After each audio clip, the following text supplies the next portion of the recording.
కాంత నీ సతి అగ్ని తప్తమైనది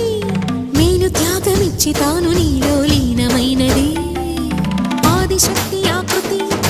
అద్రిజాత పార్వతి తానువైన ప్రాణధవుని చెంతకు చేరుతున్నది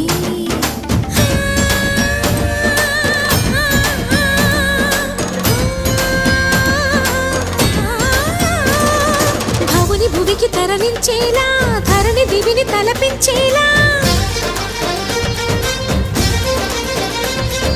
రసతరంగిణి లీలా ఎదిని నృత్యరతుని చేయగలిగే వేళ భరత వేదముగ నిరత నాట్యముగా కదిలిన పదమిది ఈశా శివని వేదనగా అవని వేదనగా పలికెను పదము పరేశా